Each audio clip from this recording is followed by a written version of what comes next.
What if the most powerful man in a Wild West town was also the most likely to die first? When we think about the Wild West, the image is almost always the same. A sheriff standing in the middle of a dusty street, badge on his chest, hand near his gun, commanding respect. He looks like the one in control, the one everyone fears, the one who keeps order in a lawless land. But that image hides a much darker reality. Because in the American frontier, being a sheriff didn't mean safety. It meant exposure. It meant that everyone knew exactly who you were, where to find you, and what you stood for. And in a place filled with outlaws, personal grudges, and constant tension, that made you more than a symbol of authority. It made you a target. There were no organized police forces, no backup arriving in minutes, no systems designed to protect you. The sheriff wasn't just enforcing the law, he was the law. And that meant every conflict, every dispute, every act of violence eventually led back to one person. Imagine living like that, waking up every day knowing that at any moment someone might challenge you, test you, or try to take you down, not because of who you were, but because of what you represented. And the worst part? Sometimes the most dangerous moments weren't the ones you could see coming. Take the story of Wild Bill Hickok, one of the most feared lawmen of the frontier era, a man with a reputation that made outlaws think twice before drawing. But in 1876, in a saloon in Deadwood, South Dakota, he was shot from behind, without warning, without a fight, without a chance. The most dangerous man in the room never even saw it coming. That's what life was really like for a sheriff in the Wild West. Not cinematic standoffs in the street, but ambushes, betrayals, the kind of danger that didn't announce itself. And once you understand how it really worked, you begin to realize that being a sheriff wasn't a position of power. It was a constant risk that most people wouldn't survive for long. And if you stop for a second and really put yourself in that position, imagine carrying that weight every single day, knowing that any decision you make could be your last. No protection, no second chances, just you, your judgment, and a world that doesn't forgive mistakes. So let me ask you something. Would you take that role? Would you accept being the one everyone depends on, even knowing it could cost you your life? Tell me in the comments, would you become a sheriff in the Wild West or walk away from that risk? If you're enjoying diving into the real, brutal side of history, the kind that most people never stop to question, take a moment to like the video. It helps this content reach more people who are just as curious as you. And if you want to keep uncovering what life was actually like in the Wild West, beyond the myths and movies, subscribe to the channel and turn on notifications, because what you're about to see next is where the real danger begins. At first glance, being a sheriff in the Wild West looked like the closest thing to power you could have in a place where chaos ruled. The badge on the chest wasn't just a piece of metal, it was a symbol. It meant authority, respect, and control in towns where law barely existed. People saw the sheriff as the one who could bring order to a land full of uncertainty, violence, and unpredictable danger. And if you were living in that time, it's easy to imagine why that role might seem almost desirable. You weren't just another face in a dusty town. You were the law, the one people looked at when things went wrong, the one expected to step forward when everyone else stepped back. But that's exactly where the illusion begins. Because the power of a sheriff in the Wild West wasn't backed by systems. There were no organized police forces, no structured support, no guarantee that help would arrive when things escalated. That badge didn't come with safety, it came with responsibility. And more than that, it came with visibility. Everyone knew who you were. Every outlaw, every gambler, every man carrying a grudge, they all knew exactly who represented the law in that town.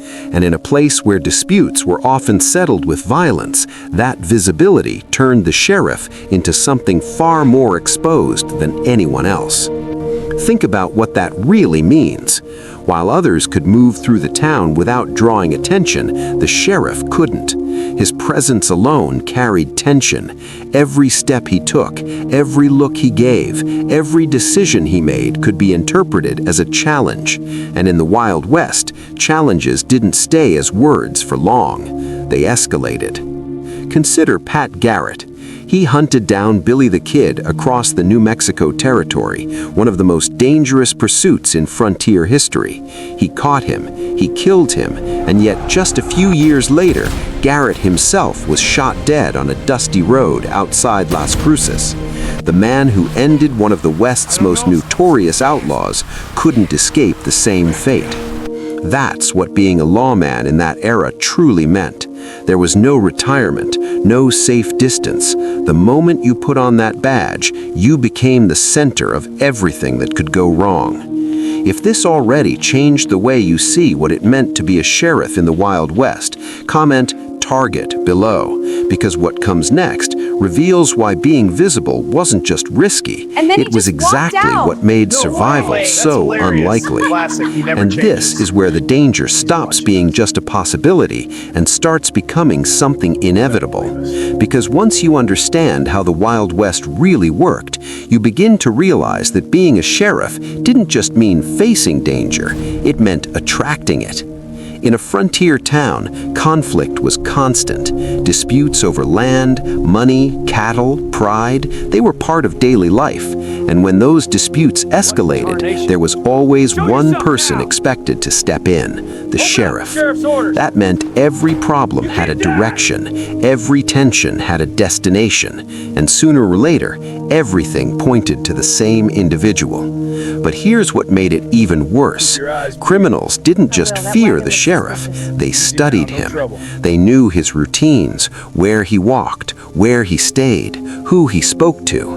In a place without anonymity, information spread fast, and the more visible the sheriff became, the easier it was for anyone with bad intentions to plan around him.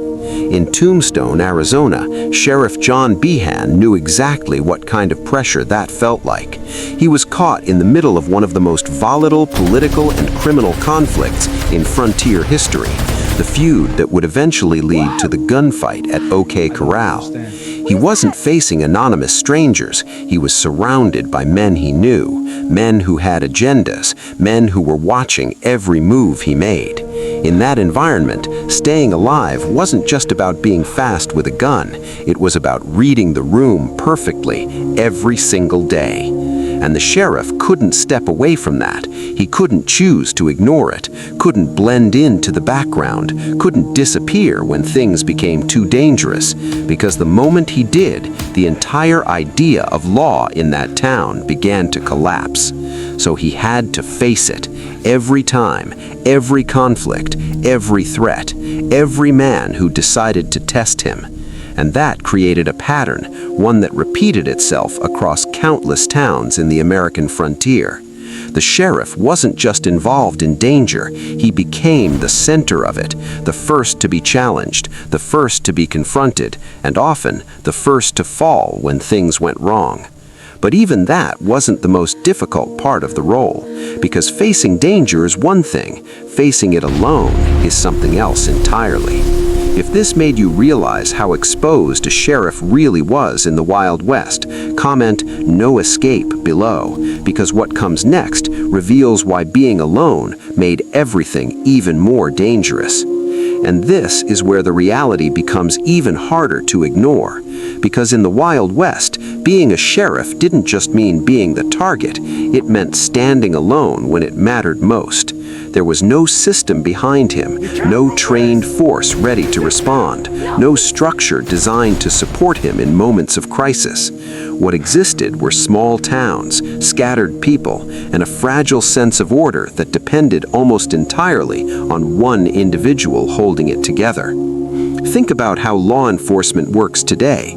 Teams, coordination, communication. If something goes wrong, help arrives, backup is expected. But in the American frontier, none of that existed. When conflict started, there was no one coming to assist, no guarantee that anyone would step in. Sometimes people watched, sometimes they stayed back, because stepping into danger meant risking your own life, and in the Wild West, survival always came first. Wyatt Earp understood this better than almost anyone else. When he and his brothers faced the Clanton and McClowry gang at the OK Corral, they had each other, which was rare.